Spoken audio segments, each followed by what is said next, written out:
we will take a moment and have a short meditation, as we usually do. And so get yourself in a good position, relaxed as much as you can. If you have things on your lap, you might want to put them aside. Allow your eyes to gently close. Allow yourself to slip into that place. Go.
Welcome back. So good to see you all. It's a cold, beautiful day here in Chicago, and we feel really blessed to be moving forward. I just want to briefly mention that next month our speaker will be PMA Chatwater. She's spoken to us for a number of times, but this time she's speaking as a result of a conversation she and I had after we had Brian Clark speak for us. Brian Clark, you might remember, is the gentleman who was on the 81st floor of the World Trade Center when it went down, and he's one of the of like 5 survivors who were above the impact site who survived. And I had remembered that she had talked about going to the um, the site after the destruction, after the towers had gone down, and she and others who can leave their bodies easily went to these places and help people come out of the wreckage, because uh, unless they're spiritually informed, they don't know what's happened to them and they don't realize they're still alive. even though they're dead. And she helped many of them. And so she's going to talk about that next month and give us a more accurate description of what she went through and what she observed at the site of 9/11 when it happened. I think that will be very interesting and enlightening for a lot of people, and I hope you're able to join us. Also would like to mention that we don't charge anything for this meeting per se, but we do depend upon your donations to pay our bills, and we do have continuing bills. And we generally don't collect as much in these pleas as we need to pay them. So we're dwindling down the little savings that we had. So we would appreciate it very much if you would make a donation. You can go to our website and put it in through Zelle, or you can send a check to Chicago IANDS, PO Box 732, Wilmette, Illinois 60091. Either one works just fine. And thank you so much to those of you who have contributed. We do appreciate it. It is tax deductible because we are a 501c3 not-for-profit organization. So please keep that in mind. And then I want to get around to today's meeting. And I'm so thrilled that Diane Goble will be speaking to us today. I had followed some of her activity over the previous years, and I had actually contacted her. I don't know how long ago was it, about 3 or 4 years ago, maybe 5. Before COVID. Before COVID, and asking her if she'd come and speak. And she's getting older, as we all are. You got me beat by a year, but she said she preferred not to travel anymore. So this is we're reaping the benefits, one of the few benefits of the COVID pandemic by having Diane as a speaker today, because it's possible because of our Zoom meetings. And we're really delighted to have you here, Diane. Thank you. She had a near-death experience, and it changed her life and produced all kinds of wonderful things. So I'm really looking forward to hearing her tell her story. And please give a warm welcome through heart space to Diane. I turn it over to you. Thank you, Diane. Oh, you can make questions anytime during the presentation on the chat line. So I don't see the chat line. Can I open it? So yes, I can, on the bottom yeah, of the screen. click on that. Yeah, click on that. Oh. Sarah wrote a thing about echo. Oh, okay. I got it. Oh, now I lost you. Uh-oh. Uh-oh. Diane, it's it's the chat, not the green. See where it says chat right next to the green? It's Yeah, but I lost the screen. I've lost the screen. Oh, do you see You're where still the, connected because I can see you. You can see me. I can't see you. I don't know what to click on. I So can see the chat box and the Zoom thing, but I don't see you guys. so on the lower left-hand corner or up in the upper right, you can click on the upper right where those 9 dots are and it says view, and then, can you see that? No. Hmm.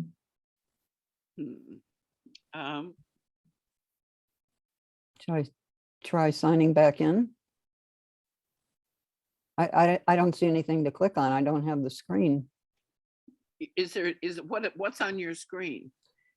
I see the Zoom meeting screen, and then I see the chat box, but I don't see you guys. Okay, look on where you have all of your apps. There should be the side view of a camera, which is the symbol for the Zoom. If you click on that, that should bring it back. I think it's usually blue. I have my apps running across the bottom of my screen. Oh, I see that thing. Oh, poof, okay. Did it work? I was looking in the wrong place. Okay. You got it? Yeah, I got it now. Are we Okay. back? Okay, great. It's all Okay. yours. Okay, all right. Okay, so I am going to tell you about my experience, but I really wanted to talk about the whole transformational process, because my experience happened 50 years ago. In fact, last July was my 50th anniversary. Woo! And so a lot has happened to me since then. Obviously, my life has gone in so many different directions that I could not have imagined, but it's almost hard to explain how it all happened. So I want to include my belief system, because it kind of has something to say about where I am now and how I got here from there. Great. So when I was younger, I remembered, I would say 4 or 5 great grandparents, great grandparents. And they were all, you know, late 80s, 90s, something like that. And we used to have family dinners, and they would come, and that was the only time I ever saw them because we didn't live with them. But then all of a sudden one wouldn't show up, and nobody ever, because I was young, I was a child, nobody ever said, you know, she died or she was sick or anything. It just, she didn't show up anymore, and nobody ever explained that to me. So it never occurred to me that anything about death. And then my mother's mother came to live with us for a short time, and my sister and I had a bedroom upstairs, and in the other bedroom was great grandma. And one night she just died, and they took her away, and I didn't know what happened to her. I was maybe 5, something like that. I had no idea what happened. But then when I was just before my 10th birthday, my 8-year-old sister was accidentally killed by a playmate while they were playing. And I didn't understand where she went, what happened to her. And the vivid memory that I have is at the funeral home, my father lifted me up to kiss her goodbye and didn't tell me she was frozen. And when I kissed her, it was like, freaked me out, you know. So it's like, this is my introduction to death. My sister's gone and she's frozen. And so I was a very confused kid. And my father's way of dealing with grief was to take my mother and I on a 30-day cruise to South America. It was a party cruise. And I, you know, my sister was gone and we're on a party cruise. And so for a long time, I was very confused because of these experiences. And I had no idea, you know, what happened, and nobody really explained it. I remember when we were walking to where they buried my sister, I was walking with my grandmother and it was raining. And she said, "Happy are the dead that the rain falls on." I remember I'm 10 years old and I'm going, what? You know, so people just didn't deal well with death back in those days, I guess, you know. So I had a hard childhood because of that sort of thing. And then my parents had 2 more children, which sort of replaced my sister, but left me out because their focus was on these 2 new children, not me. So I was a very lonely child.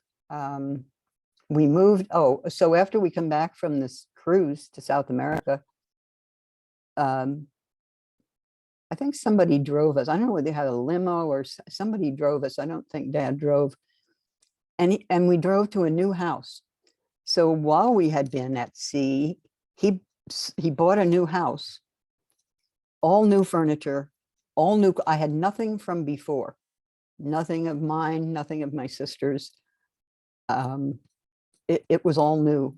and it was like mid-November, and I had to go to a new school. My brain was rattled. I just, I just didn't understand the whole thing. And then, of course, they had these two new kids, which was great. Babies were great. And, I loved playing with the babies, but it was still like, where's my sister? So that was all very confusing.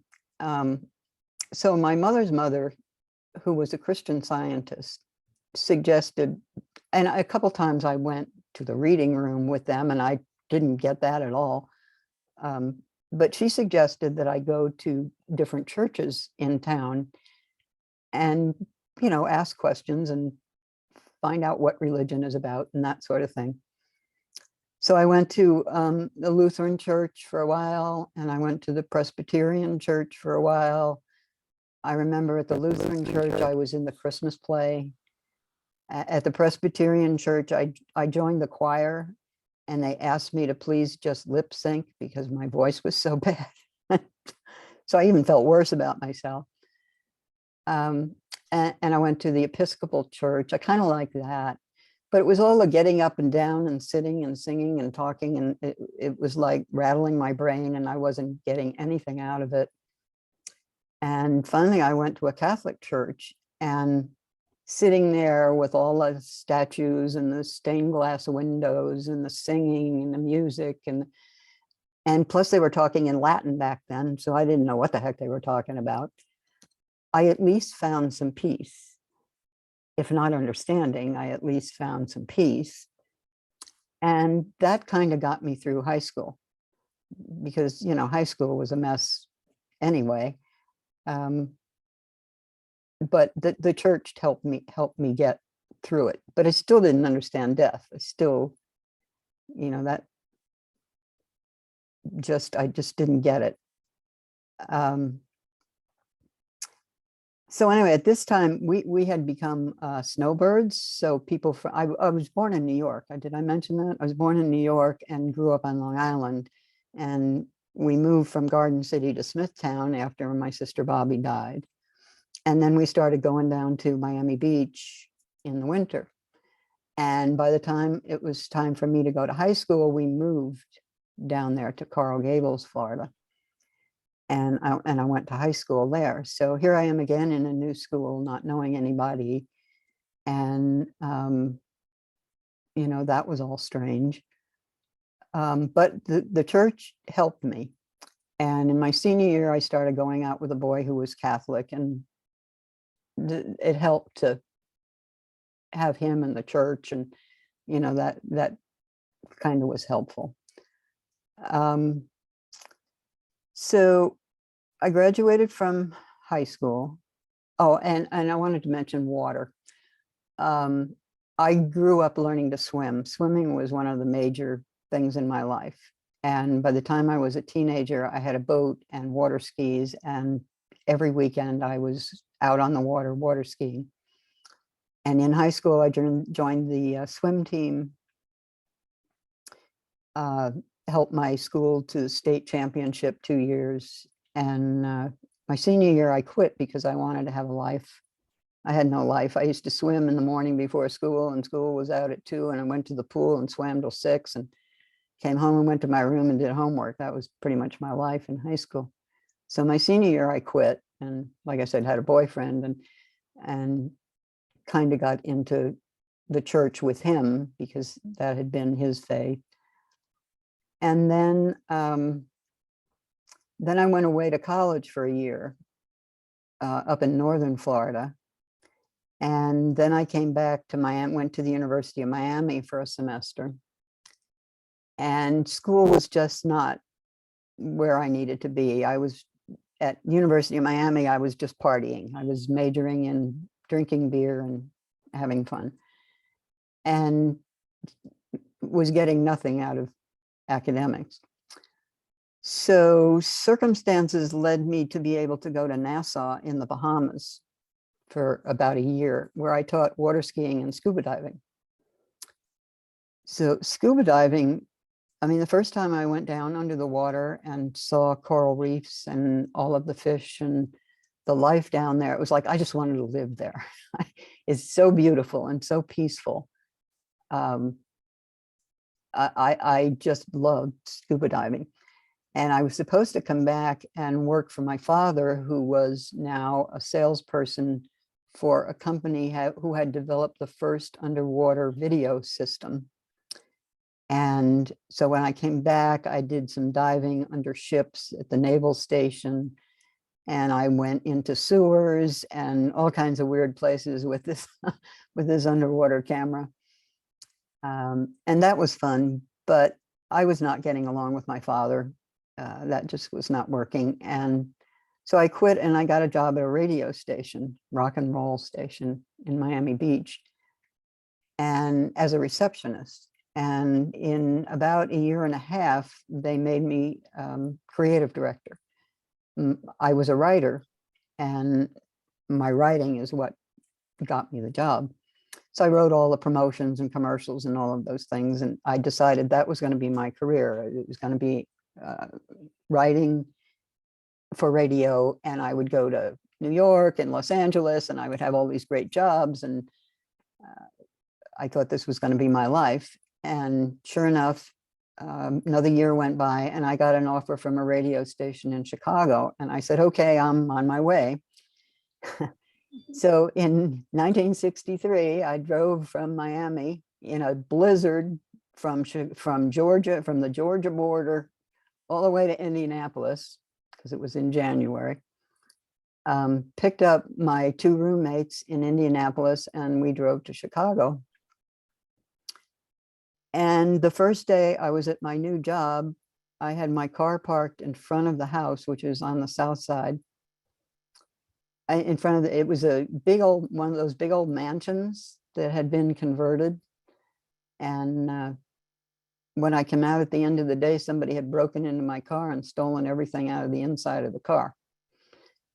That was all my roommate's stuff. Luckily, my stuff was on top of the car and it was frozen solid, because Chicago in January. So one of the engineers at the station helped me find a place and helped me move in. And the night I moved in, I didn't know where I was. It was dark. There was a blizzard. The wind was about 100 miles an hour. You know what that's like, you guys. What year was that? Huh? What year was that? 1963. 63. Yeah. I remember that blizzard. It was a monster. And I heard some noise on the roof. And so I stopped at a light and I opened the door to check the roof to see if everything was still on there. And a gust of wind came along and took the door off. Took the door off the top hinge. And so it was hanging there. So I had to drive with my arm outside the window, holding the door on, lost, completely lost, didn't know where I was, drove around for I don't know how long to the apartment, which was on the near north side on Goethe Street. And so this engineer from the radio station met me there and helped me and my roommates move in. He turned out a year later to be my husband. And so that was the beginning of my adventure in Chicago. From there, I moved to Oak Park. And then when we got married a year later, we moved to Maywood. And then, let's see, I think it was about 1968. Yeah, because it was right after the birth of my third child. We moved into a house in Downers Grove. And we lived there until 1973. So my husband's ambition was to be a motion picture cameraman. So we traveled all over the country from Chicago and stayed for anywhere from a month to 3 months, sometimes 6. We were in Florida for 6 months. We were in Des Moines, we were in Kansas City. He worked for the racetracks for a while where he filmed the horse races. So we were in Louisville and we followed the horse wherever they go from Louisville. I used to kid my kids and say I potty trained you in the car, because we were always in the car traveling somewhere. So this is how we ended up in North Georgia. It was his first major movie called Deliverance. And Deliverance was totally shot on the river.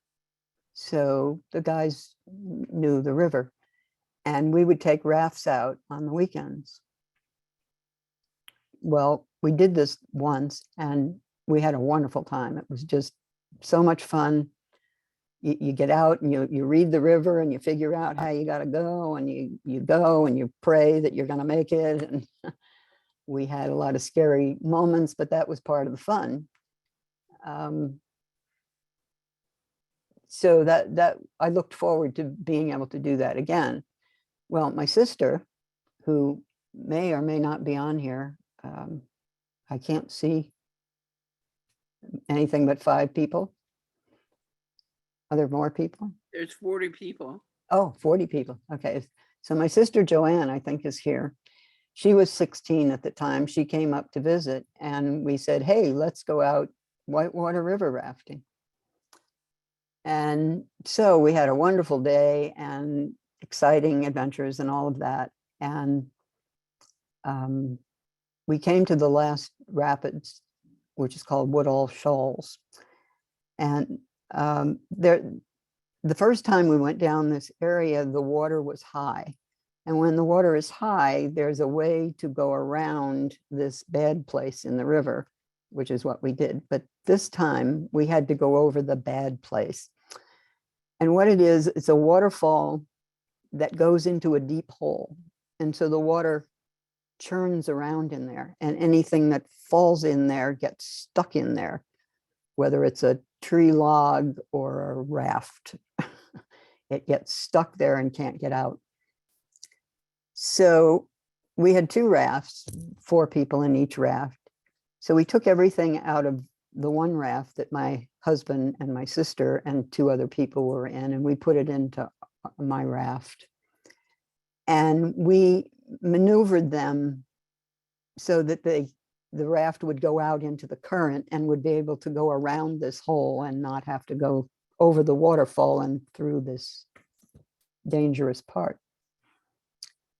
And they did. They went down fine, and wow, they had a great time. And we watched them go flying down the river, and we thought, oh, this is great. We don't have to wait for them to come back. We'll just jump in, and we know how to do it. We'll go. Well, what we didn't consider was, yes, Sarah James Dickey wrote the story, the book. We didn't consider that we had pushed them out into the current. We had nobody to push us out into the current. So when we moved out into the river, the current twisted the raft around backwards, and we went over the fall where we weren't supposed to go, backwards. So I had been at the front of the raft, so now I was at the back of the raft. The other woman in the raft got thrown out right away and went downriver. And I went out the back of the raft. And I had my arm up, and one of the guys in the raft grabbed my arm. So I am now between a rock and a hard place. He's got my arm, and the waterfall and the pressure of the water is pulling me down, and then it would push me back up, and then it would pull me down and push. So I was doing this thing. And in my mind, I was very calm. And I knew I was going to die. I absolutely knew that this was the end of my life and I was going to die. And the next time I got up and took a breath, I yelled, let go. And I heard him say, are you sure? And I said, yes. And he let go. So then I was sucked down under the raft. And this is kind of like a washing machine. Whoops, the water is going like this. And so this is what's happening to me.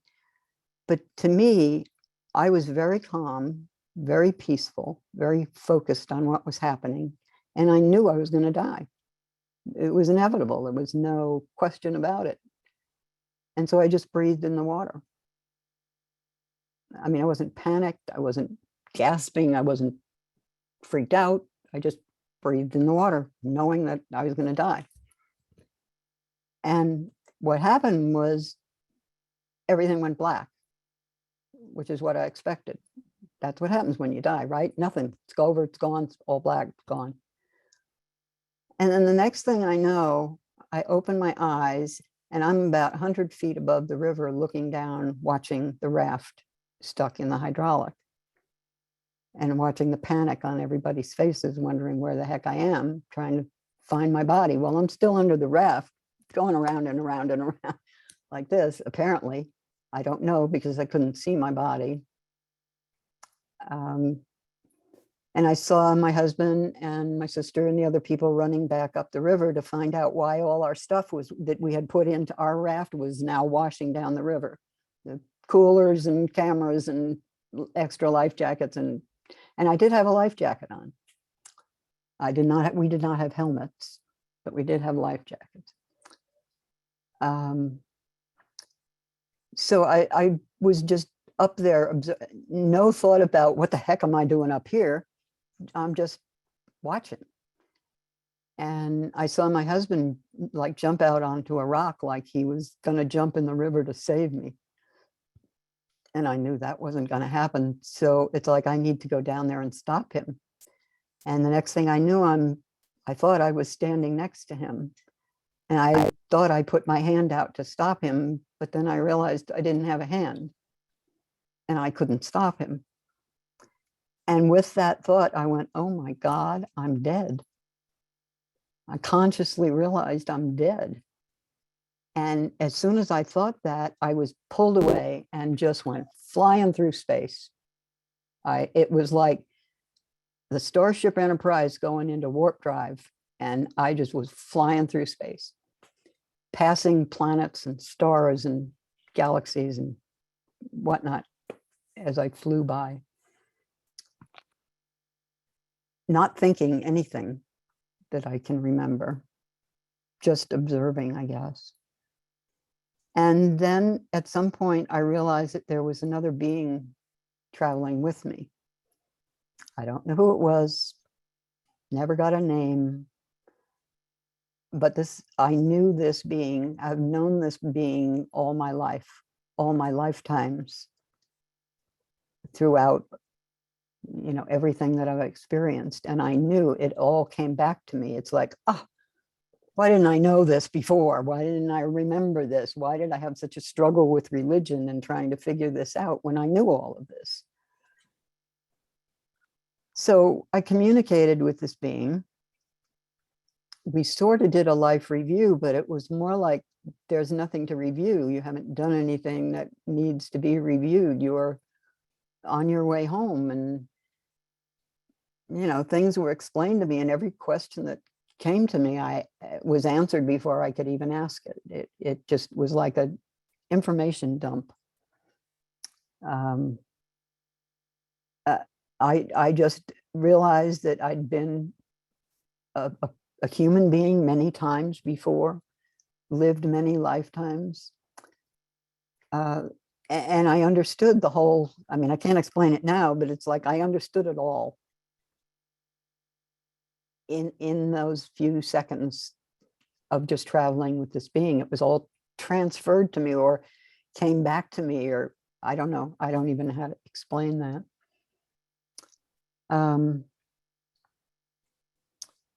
So we reached some, I don't even know how to describe it, some physical looking place where there were other beings. And I was shown healing centers where newly arriving souls were brought to be healed, to help them understand their life and their death and who they really are. And there were other beings attending to them, like healers. So we traveled through these places, and I observed, and information was given to me as we traveled. we went way beyond that. I think of it as other dimensions, but I don't even know how to explain that. Where I saw beings, not human looking beings, and I can't even describe who they were, what they look like. I did not see any dead relatives. I didn't see my sister. I wish I had seen my sister. I didn't. You know, I didn't see grandma and grandpa. I didn't see anybody that I knew. I didn't see physical beings, but I saw beings that didn't look like human beings. I guess that'd be one way of saying it. They didn't look like human beings. And I can't tell you what they look like. But they were going about their lives. They lived in communities and they interacted with each other. We didn't stop and chat. We just kind of flew over and I observed. It was more of an observation thing.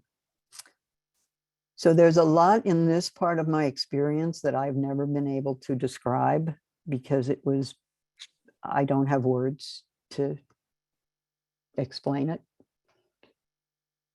So I kind of skip ahead to the part where we're flying through space again.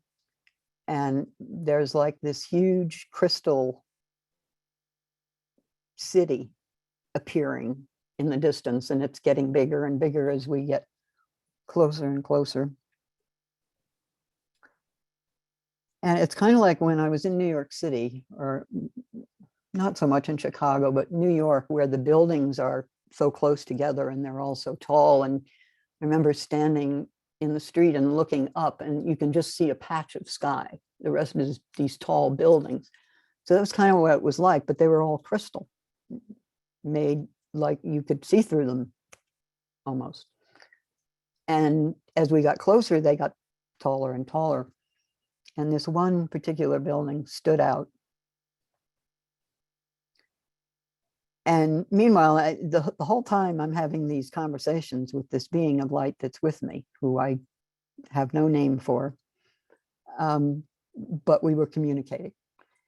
And I was being given, not given information, but I was reminded of what I already knew that I didn't know when I was a human being.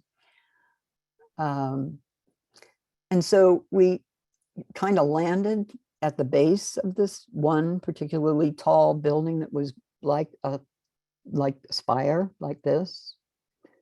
It was so tall at this point that you couldn't see the top of it.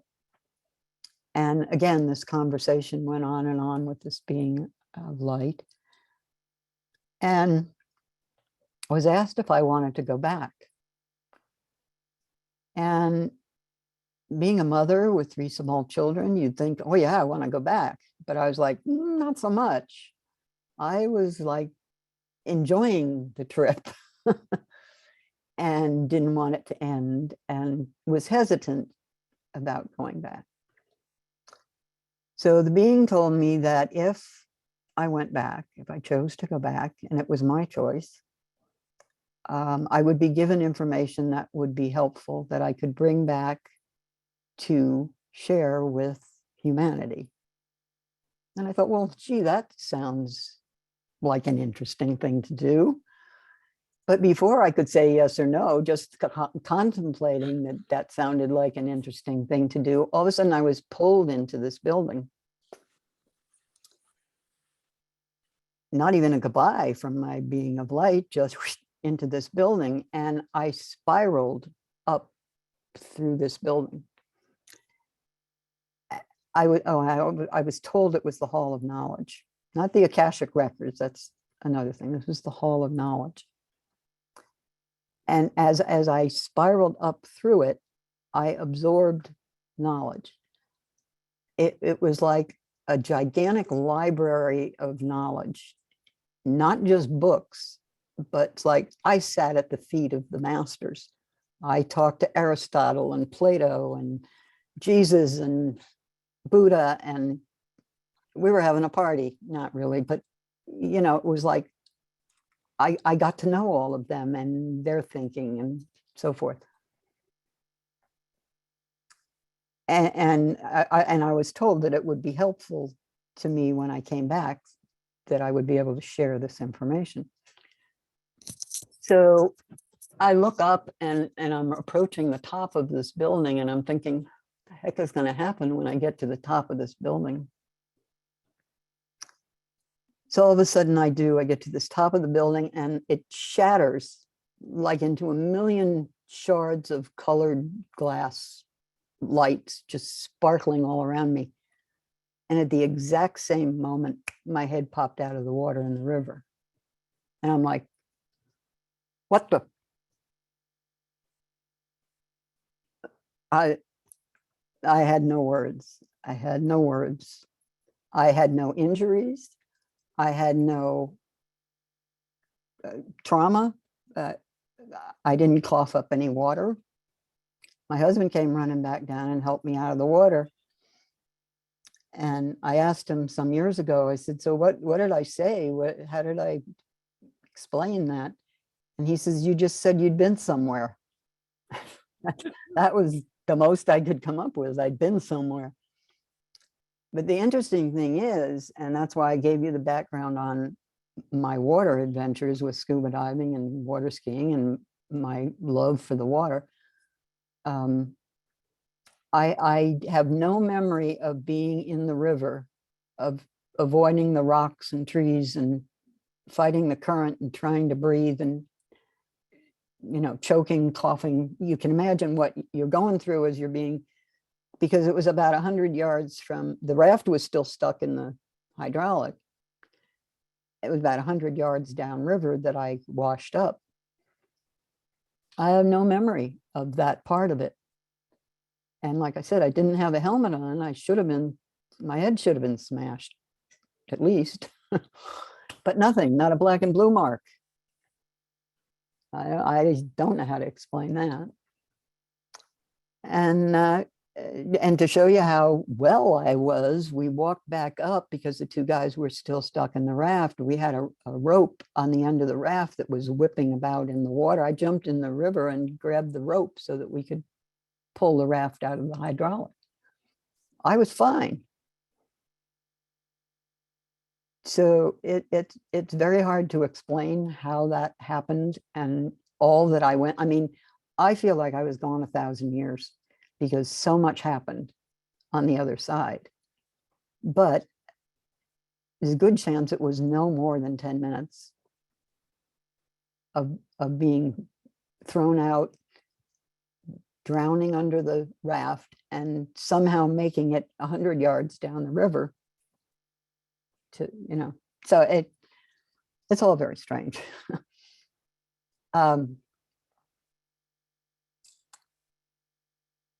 So after that, I didn't go whitewater river rafting again.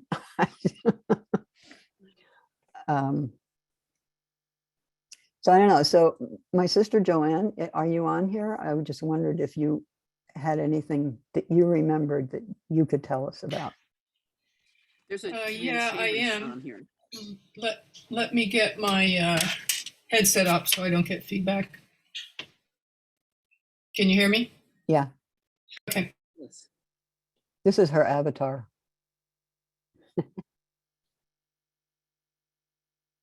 Now I can't hear you. If you're talking, I can't hear you.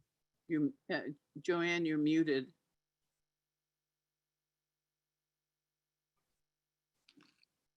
Yeah, That's it. I had to get my headset on. Oh, okay. All right. Took me a second there. You got to be patient. I'm sorry. Okay. Well, for me, I was 16. So I saw all of that happening because we went on the raft ahead of her.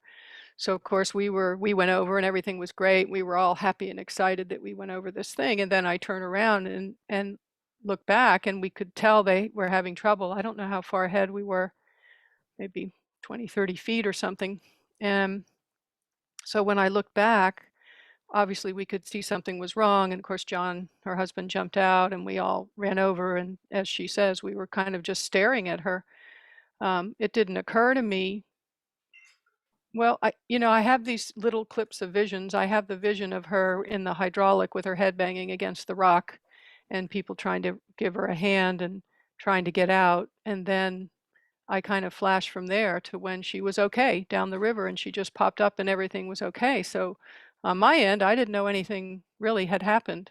Like she said, it was probably less than 10 minutes and there was a lot of excitement. And then the other people were still in the raft. So I was probably still there while she was down the river. And then she popped up and appeared. And, she didn't know that happened right away. That took her, obviously I'll tell them, but it took her a while to recall all of that. I think I benefited from her experience just because of the vibrational energy she carried of that knowledge. And I, being 15 years younger than her, I picked a lot of that up. So I woke up pretty early. I didn't have to have an NDE.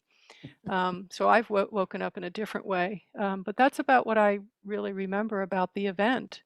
It was vague to me. And really, we went out that night or we went back to the house and there was no talk of it, really, like it was a big deal. Yeah, I don't even, I didn't tell you anything about it, or no, because you didn't, I don't think you realized it at that point, I couldn't verbalize it is the Yeah, thing. yeah. I couldn't Yeah, put and it into words. you probably went up and talked to John about it, but I was only 16. I probably took the kids and went and out and played or something. So it didn't really occur to me that you almost died. No, no, I know I didn't tell him anything. Uh, I don't think I could put it into word. I didn't talk about it for 15 years right. after it happened.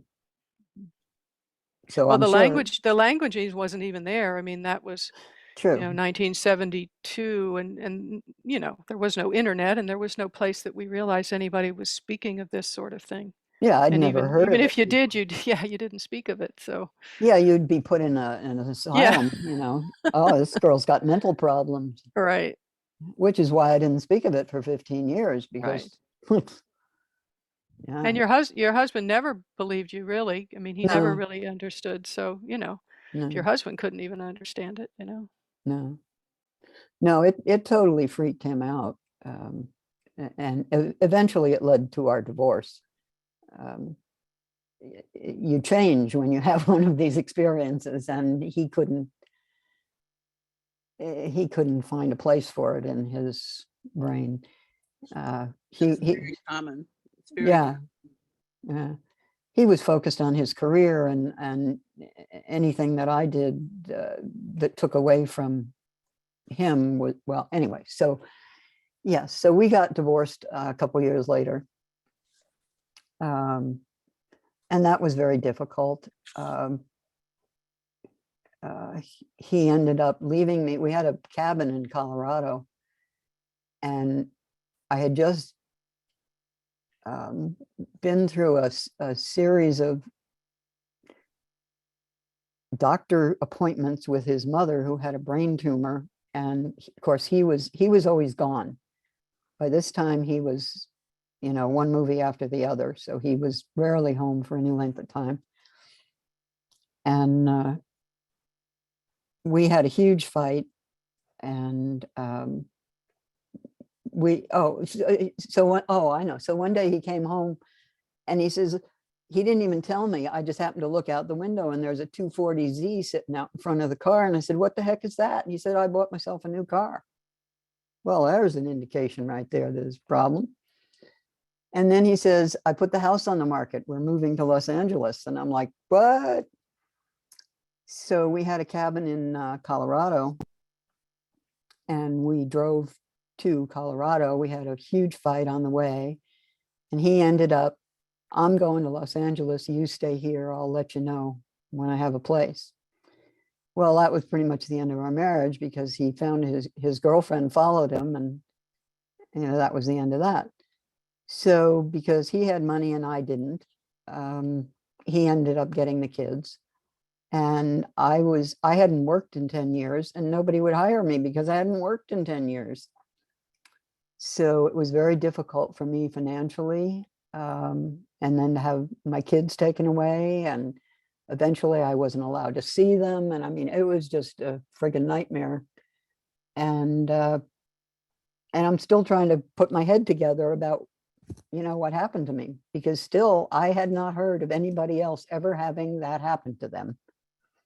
Wow. I didn't find out until a good 15 years later, when I think when I had moved to Florida, and it was during the New Age movement, and I was in a psychic bookstore, and I happened to come across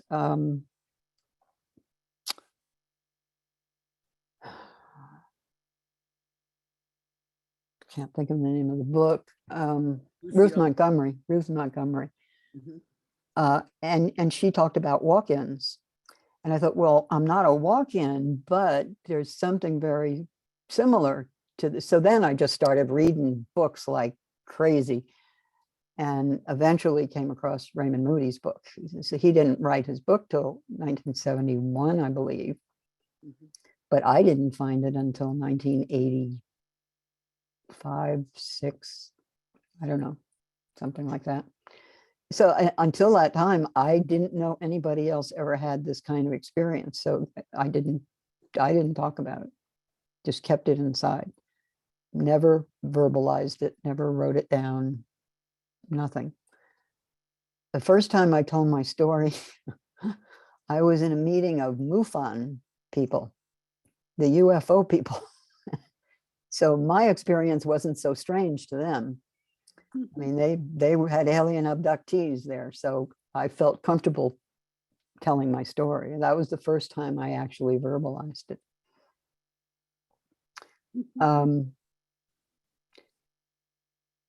Let's see, where was I in my train of thought?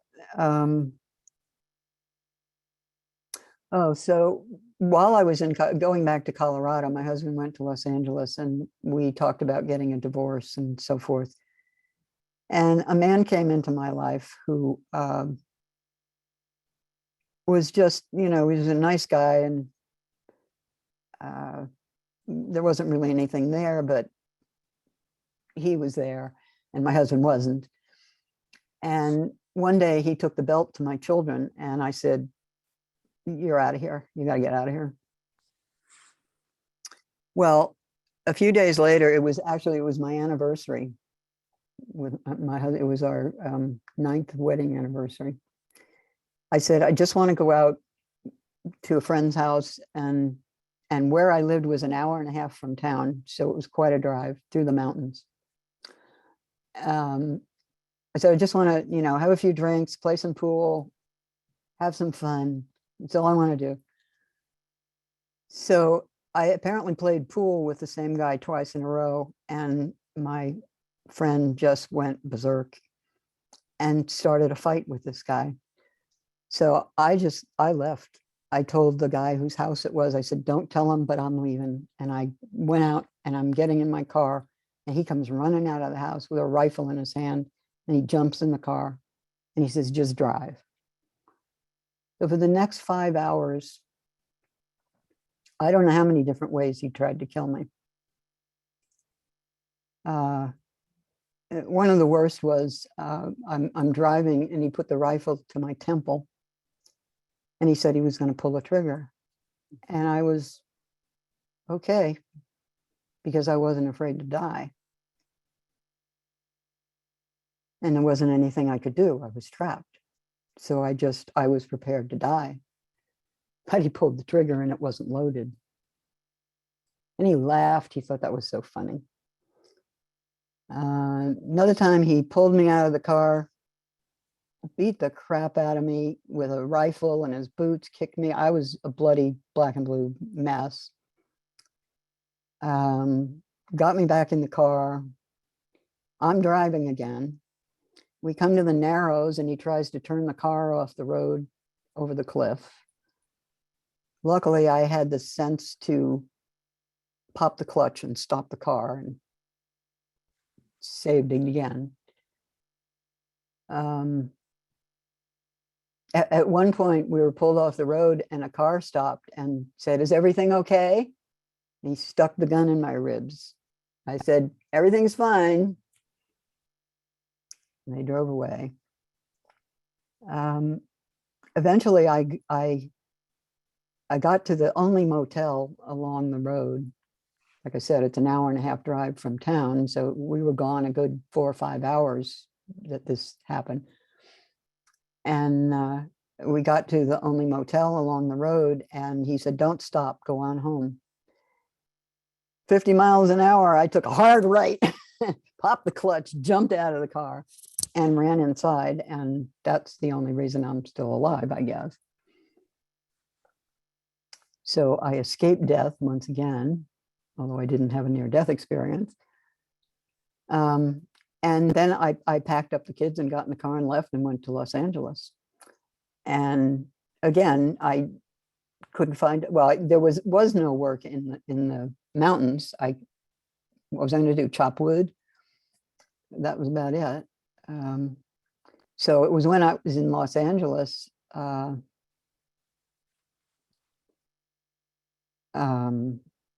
Yeah, we did have community property. Somebody just asked me. That worked out over time. But in the beginning, I mean, when I went out to Los Angeles, I had no place to live. And I had 3 kids. You know, a friend took me in, but we couldn't stay there long. I had to get the kids in school. My younger daughter still has trauma over having to gone to 3 different schools when she was in kindergarten, because they had a 1-room schoolhouse up in the mountains and the kids went there. So she started kindergarten there. Oh no, I think she started before we left Chicago. That's right, before we left Chicago. Then we went to Colorado and she went to the 1-room schoolhouse. Then when we went out to Los Angeles, you know, finally got her another school there.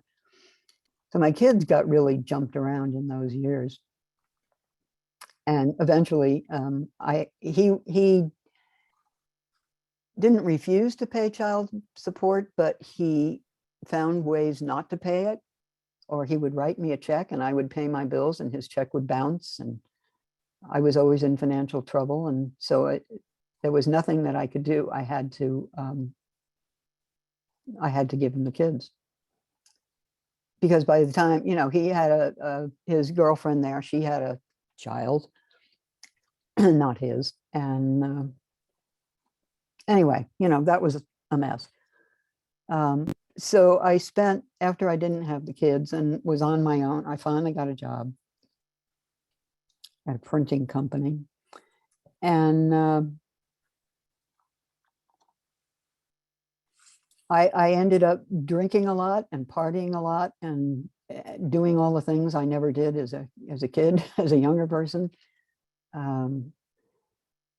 And eventually things didn't work out with his girlfriend. And so he asked me to take the kids back, and he bought a house and paid the mortgage. And so we had a house to live in, and, you know, so it worked out. But what happened was I was working at a fast food restaurant and I threw my back out lifting heavy pails of product. And I couldn't get out of bed for 3 months. So I couldn't work. I couldn't even drive to the doctor. I had a stick shift car and I couldn't drive it because of my back.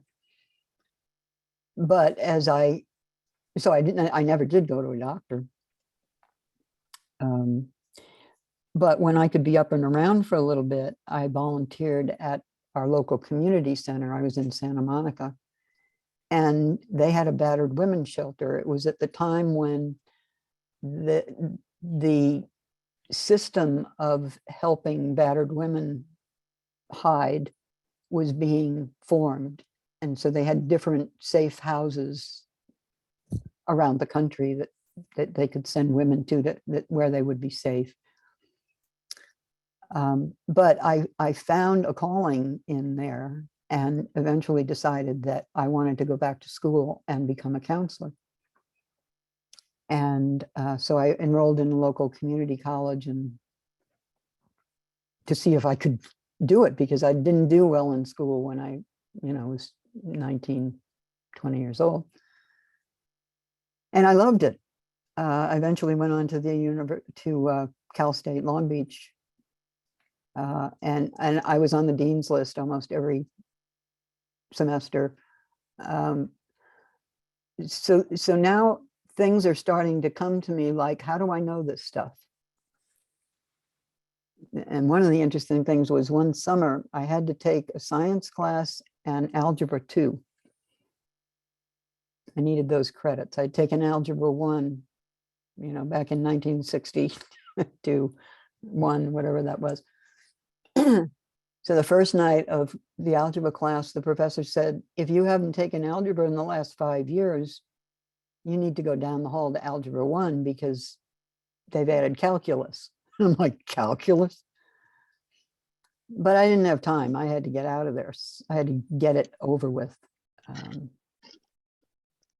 So I stuck it out, and I got an F on the first test, but I got a B on the final. So I passed the class. The astronomy class that I took, the science class, I decided that I had to devote all my study time to the algebra class. So I didn't ever study for the astronomy class. I just went to class and read the textbook. And we had a test because it was summer school. It's, accelerated. So we had a test at the end of every week. And I just never even looked at the test. I said, I pass it or I don't pass it. I got to pass this algebra class. I got an A in the class. I came back with a knowledge of physics that went beyond what is ordinary. Ooh, what happened? Something just weird just happened. Can you hear me? Yeah, okay. Somebody's doing dishes. Miriam came out. Okay, now Joanna is back. So Stephen Hawking was my idol. David Bohm, I just loved I absolutely agreed with everything he said. I have a whole library of books on physics and astronomy because I just love that subject. I don't know why, but it's information that I got from my experience.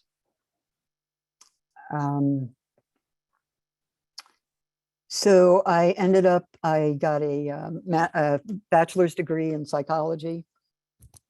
And then I went on to get a master's degree in psychology. And my plan was to work in social services programs. But I didn't really like government programs. They were too bureaucratic, you got to follow all these rules, you got to conform to this and answer to that. And I mean, I worked a lot of programs when I was in college, so I did have experience in them. I did something unusual. I brought in somebody from, I forget exactly what you call it in college, but it was like government administration. I brought them into the psychology, into my thesis. And my thesis was a liaison service agency to coordinate government, business, and education to stress management was my big thing. So the only employee assistance programs there were with unions. But if you worked in a business and you were stressed out, you had nowhere to go. So stress management became my major focus. And I wanted to establish a way for people in business to be able to get services. So I kind of blew away my department heads because they're like, they were strictly social services people. So I introduced new things. In fact, one of my professors ended up running for state, he became a state senator because he finally realized that you have to include government in it or it's just not going to happen. So I was trying to figure out what kind of job or business I was an entrepreneur, which I got from my father. He was a serial entrepreneur. So was I. So I became a management development consultant and worked in businesses to try to bring stress management practices into companies usually larger companies that could afford, to pay for somebody to work with their people to help them deal with the stress of the job and whatnot. But I wasn't really happy about it. That happened when I moved to Florida. So at the end of, I was working on my thesis, and my now ex-husband said, I want to buy back my old house. So in order to do that, I have to sell your house. So it was like, okay, I got 3 kids, no job, no place to live. Now what am I going to do? So I had to give the kids back to him, and I moved to Florida with my sister, Joanne, who lived in Tampa. And I actually got a job at the University of Florida there for a while just to get some money together, but then tried to do this management consulting thing. And it wasn't really working out well. So at the time, the New Age movement had started, and we were between the New Age movement and Scientology. I had a place where I could work where people understood what I was doing. And I had clients from Scientology who were trying to get themselves straightened out. So my sister and I started working together. She became a massage therapist, and we did a mind-body healing clinic, which was really cool because she was doing deep tissue massage, and she realized that it was releasing a lot of emotions from people. And then she had nowhere to go with that. So they would come and see me after their session. So she would work on them physically and then turn them over to me, and I would help them process whatever came up. And that was cool, but nobody had any money, so it was hard to really make a living doing that. Then I opened a storefront business called the Stress Management Center, and I taught classes in stress management, mainly meditation, variations of that. I worked with a lot of salespeople, real estate salespeople, and that was a lot of fun. But well, first of all, nobody back then, this 1986, nobody had heard of stress management. So, I mean, the same thing with body, mind healing. It's in a zone where there's only some people who know what that's about. So then stress management was the same thing. Nobody knew what stress, well, everybody's got stress. There's nothing you can do about it. So that was another difficult stretch. So I was having trouble making money was the thing at anything that I tried to do.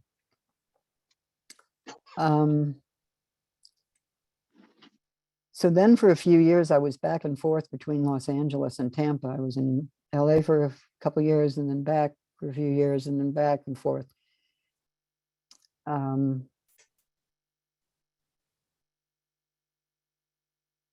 So what happened? Then my mother was getting older. So I started volunteering at hospice. And I remember at the first volunteer orientation meeting, I told them about my near-death experience.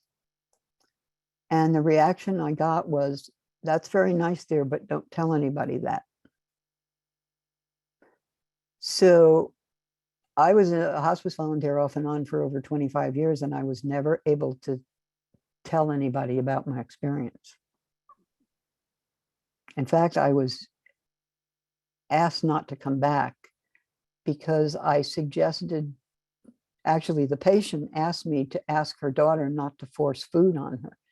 So I talked to the daughter and I said, your mother asked that you please not force her to eat if she doesn't want to eat. And I don't know what she said to the hospice people, but they just like, go away, we don't want you here anymore. So as much as I loved hospice work, I didn't fit in. You would think that people like us would be wanted, but no, they don't want us. I think now they're a little more open, but when I was trying, no. So one of the things I'm saying is that a lot of the things that I did, I was a beginner. I was a starter of these things like stress management and body mind healing and hospice care with talking about death with dignity and allowing people to, if they want to get out, then they should be able to. So I was as one of my, a person that I did past life regression, where a lot of past life regression work with, said, Diane, we're pioneers. We're not going to make any money. We're just going to get things started. So this is basically what I've done all my life, is get things started, but not profited from them. So at some point back in Los Angeles, or no, I was still in Florida, I got back into writing. So I actually, when I first started back to school, let me go back there. I was doing one of the jobs that I was doing. I did dog sitting and house cleaning, and I visited elderly people in nursing homes. And kind of a collective feeling that I got from people back then was that they didn't want to be there. They wanted to die. They were done. And this one particular woman used to always tell me, why can't they give me that little blue pill? So I wrote an article, and it was published in Victimology. Check this out, 1979. And it was just a like a what do they call it? Open forum. And it was titled The Right to Die. So that was my first venture into writing something about what I was thinking about, was that people should be able to have the right to die. So then, let's see, I was very much into the Tibetan Book of the Dead, but your average American isn't gonna pay much attention to it. So my next book was called Through the Tunnel, A Traveler's Guide to Spiritual Rebirth. And it's an Americanized version of the Tibetan Book of the Dead. So I self-published it, and I still have a lot of copies because I don't go out and speak. As I've told you, Diane, I'm not a speaker. I did not want to go out and do the speaker circuit thing. So I still have a lot of copies of the book. While I was in, here's another one. While I was in Florida, in the Tampa area with my sister, and during the New Age movement, in order to make money, because I couldn't make money with the real work that I was doing, I did drawings, and I did greeting cards. So this was a mandala art coloring book that I did in 1989. And it was a forerunner to coloring books that came out a few years back. You can use markers and color it, and it's on heavy paper so you can frame them. I did greeting cards, a lot of things like that.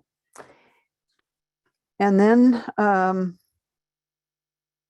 let's see, what's next? So I decided that I would develop a course to teach people to be what I called transition guides. The word that, or the title that has come out of that is death doula. I just didn't like the word doula, so I call them transition guides. And so I developed a course, and I called it Transition Guide Training. And it was about a 6-week course. And I trained maybe about a dozen people around the world, Australia, England, several people in the US. But then the economy collapsed. And you can't get paid to do this work. So nobody wanted to pay to learn how to do this work that they couldn't get paid to do. So that kind of fell apart midstream. And so I put that course into this book. So this is my main book, Beyond the Veil, Our Journey Home. And it is actually the course, but in book form. And it has page here. It has note pages in it so that people can, write down things that apply to them. And it's basically teaching the art of conscious dying,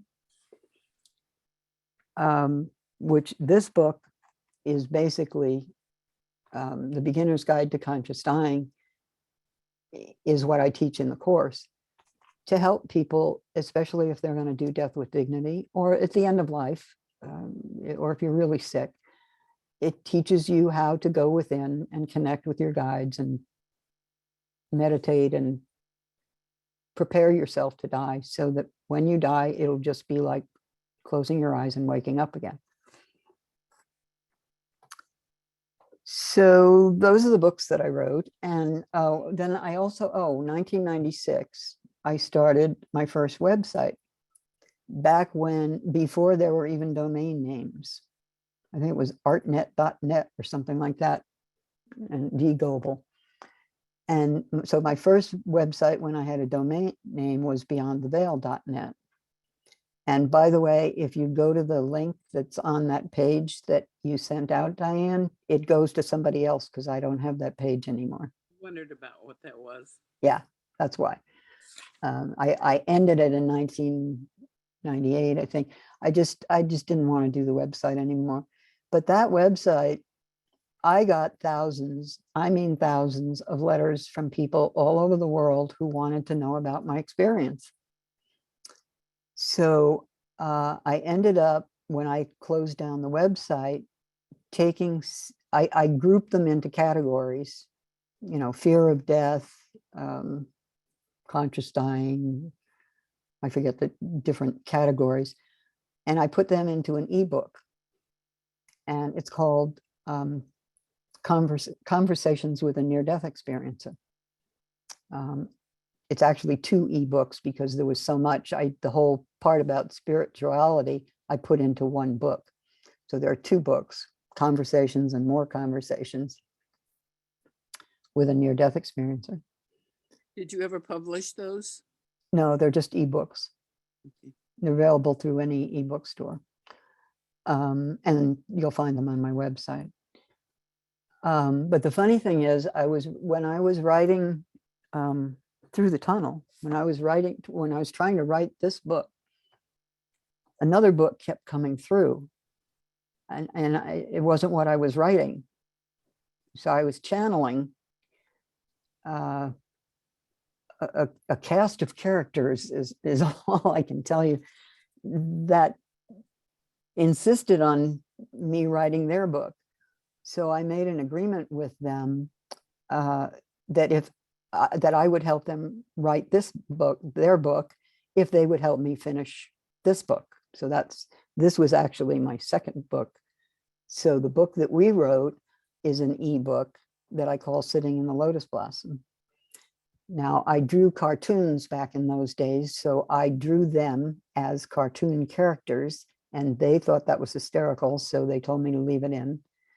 And it's stuff that, I don't even know what I was talking about. I was just writing what they told me to write, or what they were channeling through me, or however that works. But it's about physics and life and consciousness, and it just goes all over the place. And yeah, that was a very interesting experience. Another ebook I wrote is Reincarnation and the Evolution of Consciousness. because one of the first things that I realized as I was flying out of my body through space was that I'd done this before. Thousands of times. I've been in a body and I've left a body, and I've been in a body and I've left a body. So I guess because I was into the Tibetan Book of the Dead and learned more about karma and stuff like that, so I wrote that book. And then, what is it? I think there's another one. The Art of Conscious Dying, which is the same book as Beyond the Veil.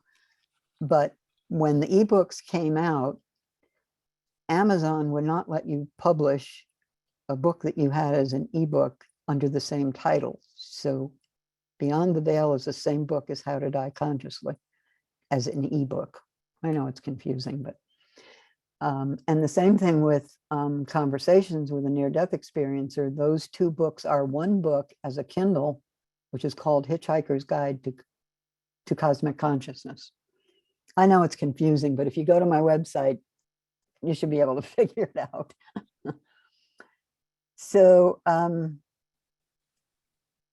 okay, write my webpage in the chat. It's my name.com, DIANEGOBLE.com. There, that's my web page.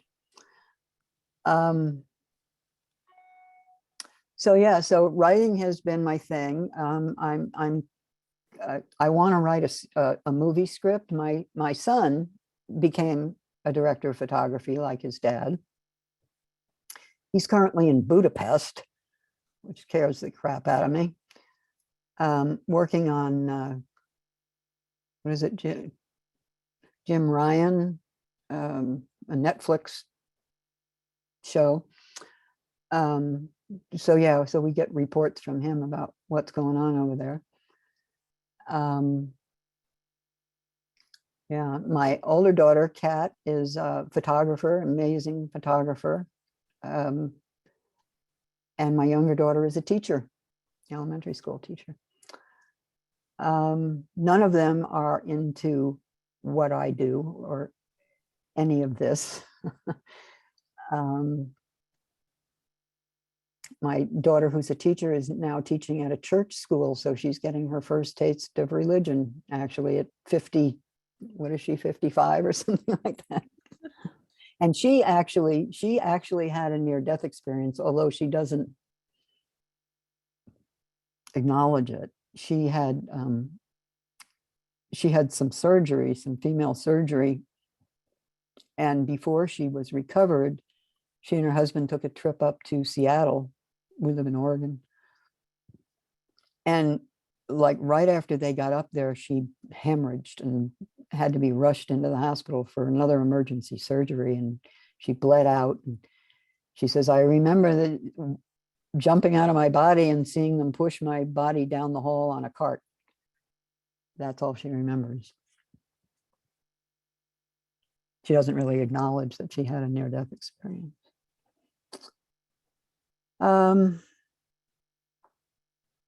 Okay, so I guess we could stop and answer some questions if anybody has questions. I don't think I have too much more to tell. Yeah. I'm in total agreement with the right to die. We had a terrible time fending off the medical establishment, and several of our very sick relatives who were trying to die. Do you deal with that aspect of death with dignity? I did a lot of counseling for some years. I don't anymore, but I did. And hospice won't acknowledge it, won't allow it to happen. You have to get out of hospice to be able to do it in most states, I think. But what I have done, I worked quite a bit early on with Compassion and Choices. It used to be, it used to have another name, and then it merged with Derek Humphrey's Final Exit. and became Compassion and Choices, and they advocate with state legislatures to get death with dignity laws passed. And so far, they've been able to get it passed in, I don't know, now 10, 12 states. Eventually we're hoping to get it national, that it should, because of the border thing, like right now there's a controversy with Washington and Oregon, because Oregon has a residence requirement. You have to be a resident. So people have to move here to die, which is strange. So it's been interesting to follow that, to see that happen. And it's just one more thing that I got started in early, or that I started, or I got started in early, that has now become a thing. So it's like my reason for coming back was to start a lot of things to do with death. I mean, starting with stress management, it's like a lot of people have heart attacks because they never learn to manage their stress. So a lot of it has been in that area.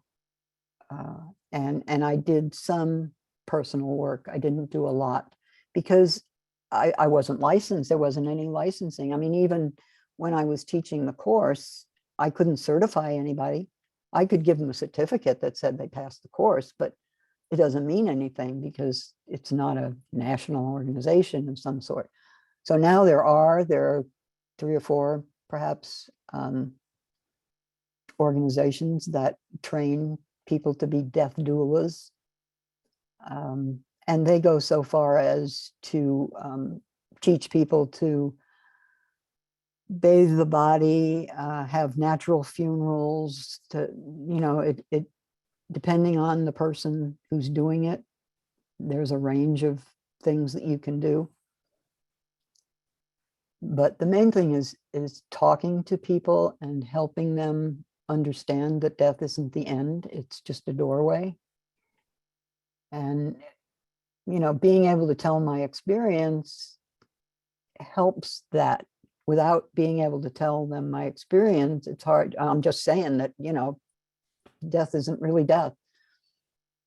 But it's just been difficult to be able to, under established conditions, like my doctor loved my book, but she won't put it in her office. She says, if I want death with dignity, she'll write the prescription, but she won't talk about it. So it's still a touchy subject, and it just takes more and more people talking about it for anything at all to happen about it. And Compassion and Choice is really the only active group that I know that's pushing for, the laws, the change in the laws.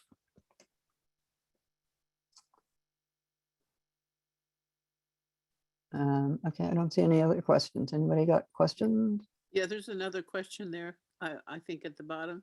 at the bottom? That's Oh, from Craig Rodich. He said, did Oh, your did you? near-death Okay. experience give you any knowledge or insight regarding where the world is today? Specifically climate change, Russia's invasion of the Ukraine, inequitable distribution of wealth, autocracies worldwide, etc. Yeah, no, none of that. Sorry. No. No, I wish, but no.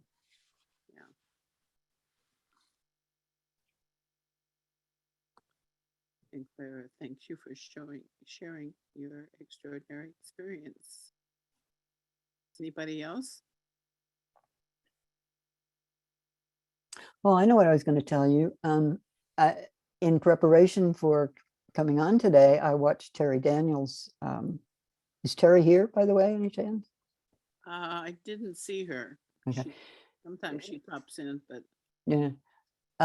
And she actually mentioned my experience in her talk. She liked the part about when my head popped out of the water. So I was living in Mammoth Lakes, California, and that's when I did most of my writing. And back in 2010, I guess.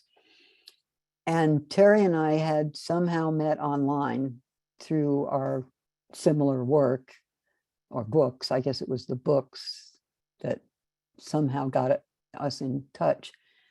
And so one day I said, "So where do you live?" And she said, "I live in Sisters, Oregon." And I said, "Well, you're not going to believe this, but in 2 weeks, I'm moving to Sisters, Oregon." So Terry and I became good friends in Sisters, Oregon, which is where I am. Terry has since moved on, but yeah, so I ended up in Sisters, Oregon. My younger daughter had moved up here. And so when I had to leave where I was, I thought, well, Oregon sounds interesting. So I came up here. So yeah, I've known Terry a long time before she got all her degrees and all that stuff. In fact, she Yeah. was one of my early transition guide certifications. So it kind of started her on her path. Although she, because of her son, she was already on that path. She's been here with us a couple of times. Yeah. And, kind of keep in touch with her from a distance. Yeah. Yeah. She's back in Portland, I understand. Your sister, I guess, says, with what you know now, are you coming back here again for another round? Well, I'd like to say no, I'm done. But I have a feeling that that's not true. But here's another thing. This is not the only planet we incarnate on. Right. So back here is, I think I've done everything I need to do here, and I'm ready to go to another planet in another solar system in another galaxy, because I certainly believe that life abounds in the universe, and that there are so many souls out there that they couldn't all fit on one planet. And And we're just all in the process of evolving. Right. It's I part of what think we do. we don't know, we don't have the knowledge to be able to talk about that when we're here on Earth, because we're still cut off from a lot of who we were before and all the complications. I think you have to wait till you get back before you can really know whether you need to come back again. Mhm. Yeah, and when I was doing past life regression work, it was pretty amazing, some of the stories that I heard from people. And some of them did have lives on other planets. Mhm. So it's in our memory banks. And, if you're interested, past life regression is a great way to understand yourself. Yeah. And your entire life, not just this. This is like 5 minutes on Earth, but we have multiple lives on multiple planets. And this has been going on since it began, I guess. I don't know. I Yeah. know my father had come from somewhere else, the Yeah. father that I had in this lifetime. Oh, cool. Mary asked if you still have skills in physics and how it is relevant in your life now. Not skills. I have an interest. I I love Neil deGrasse Tyson. I mean, he is just, I wish I could bring him home with me and talk with him all the time. But other than the books that I have, I mean, who am I going to talk physics with? Mhm. So it's more of an interest and an understanding and lack of fear of, a lot of what goes on that people fear. I have a better grasp. It's not so urgent. Putin's not going to blow up the world. Somebody's going to shoot the man. So I think that, life is going to go on. And like I said, there are plenty of other planets. So if it's not this planet, it's another planet. Did I see any? Did I Claire see? asked if has anybody read Afterlife Frequency by, I presume, Mark Anthony. Anthony? Fairly new, not the singer. I have not. Have you? No, never heard of it. And- When you were on and the other side. Eve said, when you were on the other side, did you see anything about your future? Did you, or do you have a sense that everything is the way it should be? No, I didn't see anything about my future. I don't know that everything is the way it should be. I mean, it's not my idea of a perfect world, but then who am I? Maybe this is as it should be. I don't know. This is what we're supposed to learn. We're supposed to learn to get along with each other so we don't blow each other up. But no, I'm not psychic. I'm not, no, I'm just a normal person who has a lot of interests in a lot of different things. Yeah. Computers have been a challenge, boy, I tell you. I was really good at it for a while there, for years. I could do pretty much anything. I'm a Mac expert and all that. Now I sit down, it's like, oh God, I don't know what to do. I'm driving my sister crazy trying to get my my new website together because it used to be so easy. Now they make it so easy that I don't understand what they're talking about. Well, I don't think they make it easy. I think it's, they never learned the saying, if it ain't broke, don't fix it. Yeah, it was nothing wrong with what was going on before. It worked better before. Yeah, it did. Really. That's my sense too. It Mm.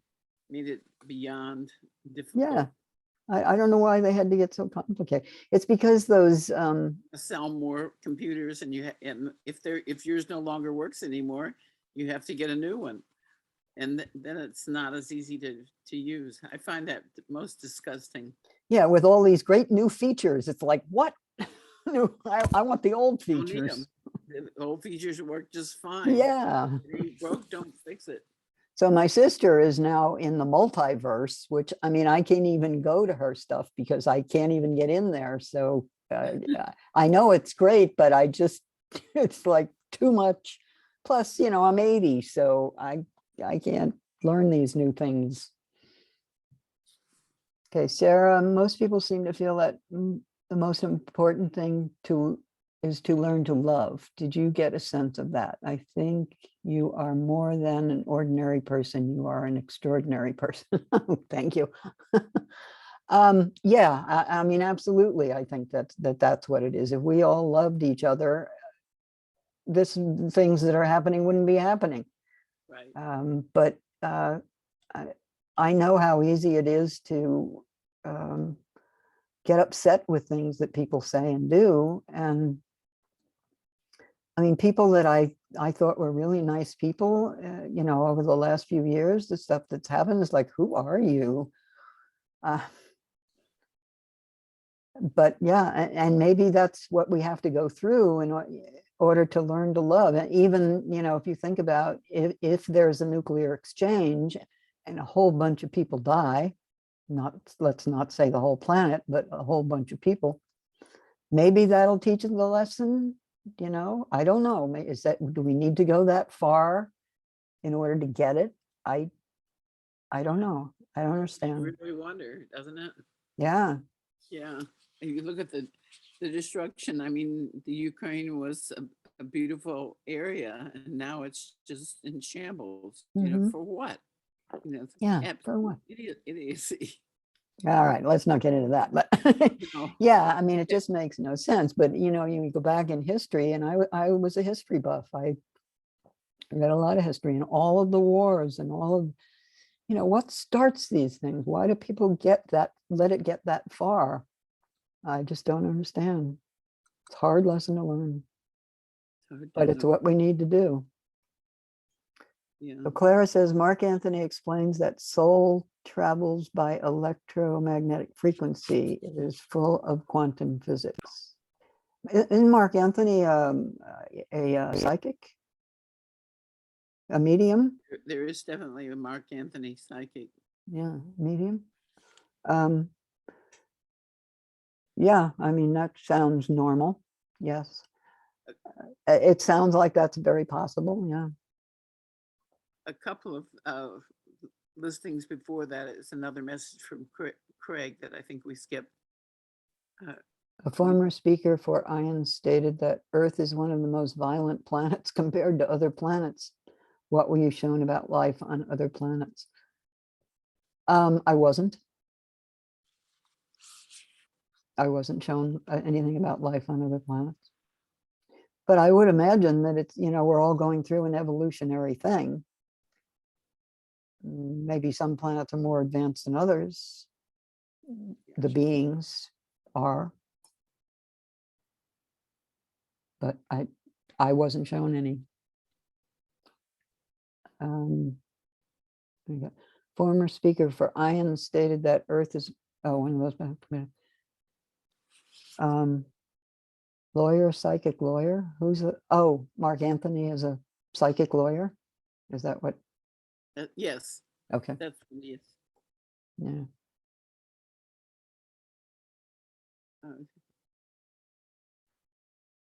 Yeah, I don't know. I don't feel like I went to other planets. I went to places where beings were, they didn't have bodies. So I can't even describe them. But they were individual. I don't know. I don't have the words for it. Souls. Well, souls, yeah, but yeah, I don't have the words to describe that. But the places that I went were, I would say, celestial, not on a physical planet. Right. But the information that I got when I went through the building was that there are other planets that have life on them. Hmm. Where does your concept of God, divine consciousness, fit in with your NDE? Well, might not want to hear this, but there is no God. It's all God. God is everything. But there is no being, no guy that sits on a throne with choirs of angels, all of that stuff. No. Now, some people have an NDE and they said, oh yeah, I saw God sitting on his throne and the angels were flying around and everybody was singing songs, and it's like, okay.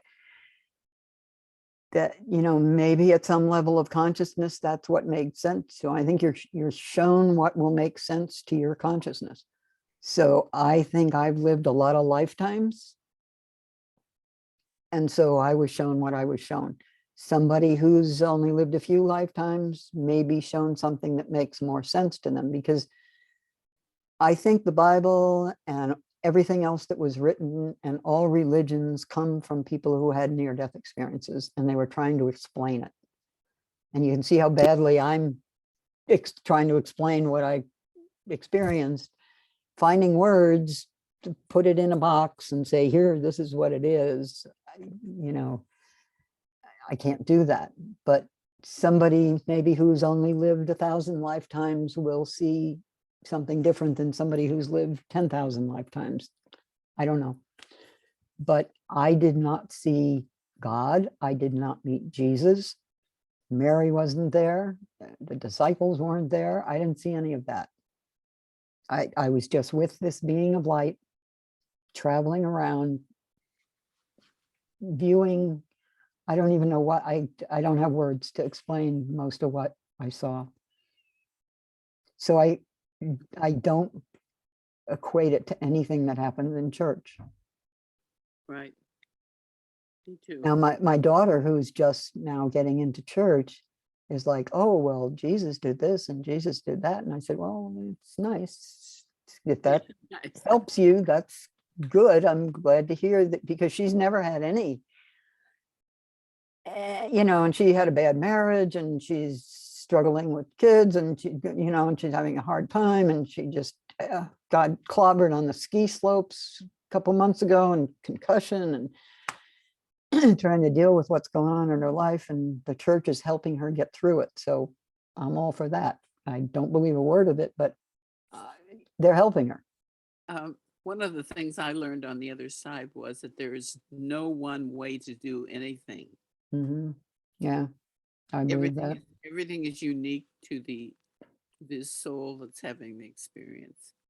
And there's no anybody that tells you, well, this is the way it's done, or this is the way that you did it. Exactly. Forget it. Exactly. That's not real. Yeah.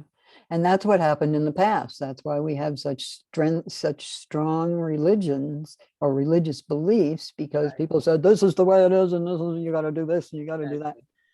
It's like, Right. And most people, I don't know, most people, a lot of people need that structure. They need something that's in a box and that's, oh, I can see it, I can feel it, I can touch it. They can't deal with the abstract, Yeah. the physics of it all. It is just beyond their comprehension. So to be able to say in simple terms, you know, Jesus did this, Jesus did that, rose from the dead, and blah, blah, blah, they can grasp that. But you start talking some of the stuff that I'm talking about, they're like, huh? Yeah. So no yeah, one will do anything. right. Of the lifetimes you were shown, do you remember any of them? Can you say anything about any of them? When, where, and what were you doing in those ones?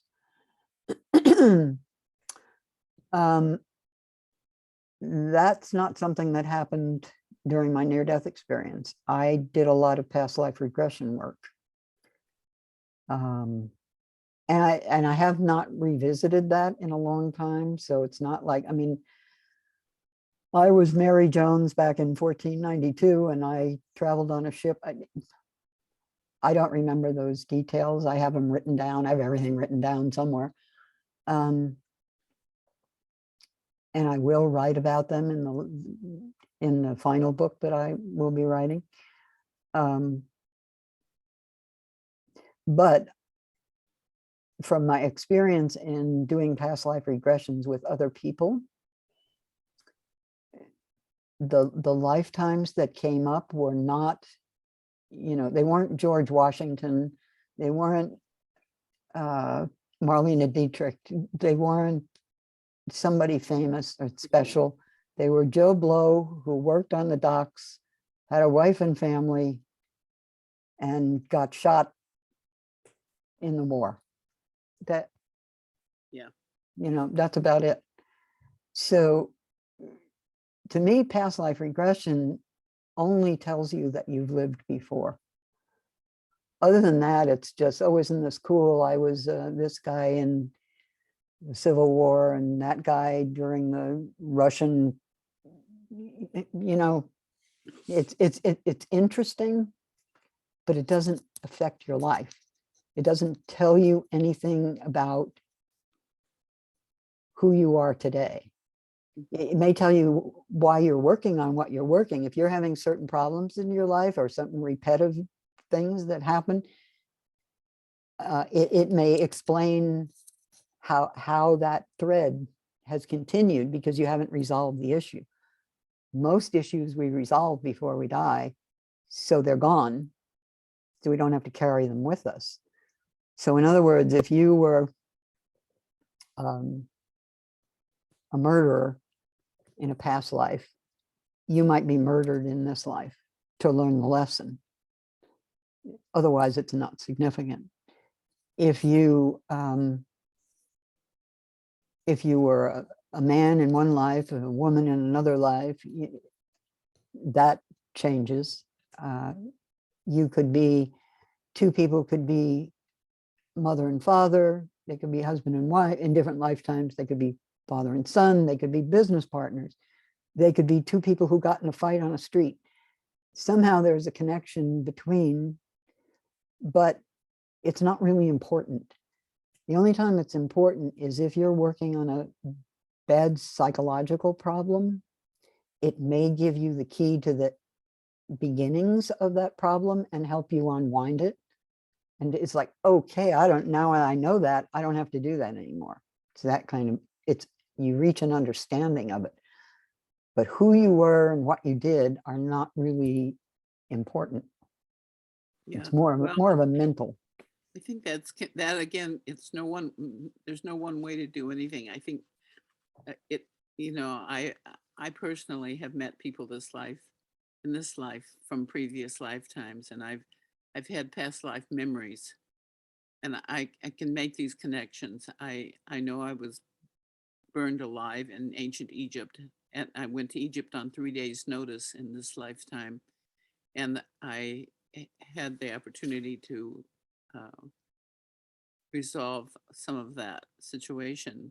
But I also know people in this lifetime that I had intense relationships with in past lives. I remember fighting in the Civil War, for example, as a man, and uh, but I think each person has what they need in terms of memories and in terms of interaction with people from past lives. If you don't, if you haven't run face to face into somebody that you knew, it's because you haven't needed to. You Mm. know, it's not. It's just not on your agenda for this lifetime. Don't feel badly. Just accept the way things are for what they are, Yeah, and trust yourself to have done the right thing. it would be too confusing if we kept running into people. Oh, didn't I know you back in 1702? With, it's hard to put that together into this life. And I have a lot of experience with that. well, So you're unusual, I'm unusual. It's Yeah. true. but most of the time people don't know. Right. Yeah, you may see somebody who looks familiar. Somebody may say something. It's like, I've heard that before. It's hard to place. Yeah. But you're the person who will look into it. There's a lot of wonderful past life uh, reintroductions. The stories out there, a lot of them are really good. Sarah just brought up one, Robert Snow.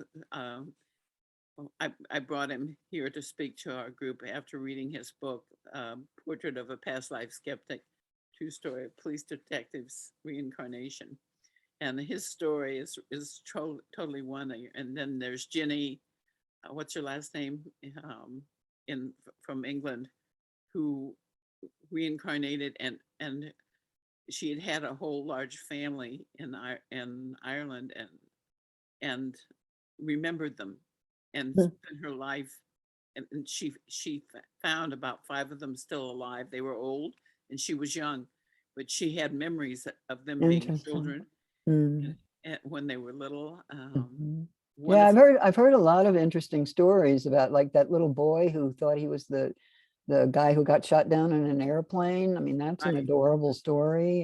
His father's been here too and told us Really? Yeah. That's amazing. some wonderful stories. So I find them very heartening and reassuring, uh, and helpful, because it makes you know that you're not just who you are in this lifetime, and maybe there's a reason why you hate your next door neighbor, and maybe there's a reason why you're with the person that you're with. That you have a lesson to learn, or Well, yeah, that definitely happens. If there's a lesson to be learned in there, you come back to do it again and see if you do better this time. right, or if you can make amends and heal Mhm. whatever the problem was before. Right. I think those are really positive, and it helps, I think, people be more objective to Mhm. understand those things. Yeah, absolutely. Yeah. Yeah. Wow. Let me just show you a couple more books. My story is in Visits to Heaven by Josie Varger. She wrote stories about, she also wrote a book called Visits from Heaven. So people who have come down and people who have gone up. My story's in there. Dr. Jeffrey Long, Evidence of the Afterlife. Mhm. My story is in there. And then a few years back, I got a call from a gal named Kelly Walsh. She had committed suicide and had a near-death experience. And she got together with Dr. Penny Satori, and they put together a book of people's experiences. This is the transformative power of near-death experiences, how messages of the NDEs positively impact the world. So my story is among the Is stories. Kelly that are in Walsh the- in the United States? No, she's in England. She's in England. Yeah. Yeah. I And know, the- I know the- Penny Sartori is. yeah, she is. And this is all goes to charity. She formed a charity for kids. So all proceeds from that book go to charity. That's wonderful. Terrific. Wow. Such good information. Thank you so much, Diane, for coming. You're welcome. It's certainly been an adventure. Yeah. Yes. They are on my website. So go to my website and you can find the books. Most of them have links, I think. Joe Pollock asks, the email that I sent out this week in announcing Diane has a list of all of her books and the books that she's in. So if you got the email, which is probably the only way you had to get the link to get onto the meeting, go back and look at that email. If you can't find it, let me know. I'll send you another copy. It's also on the website, I believe. It's on our website, so as well. So Okay. all those good places. You can find her. She's accessible. Yes. Heavens. And I'll have my website finished soon. Actually, the only thing I'm missing are my photography. I haven't gotten that up, but the rest of it is up. Wonderful. Yeah, it's looking really good. I took a look the other day. Yeah, thanks. Thank my sister because she's done most of it. I can't do it anymore. Eve lives in London, and she's asking if you have any detailed information on how to contact Kelly.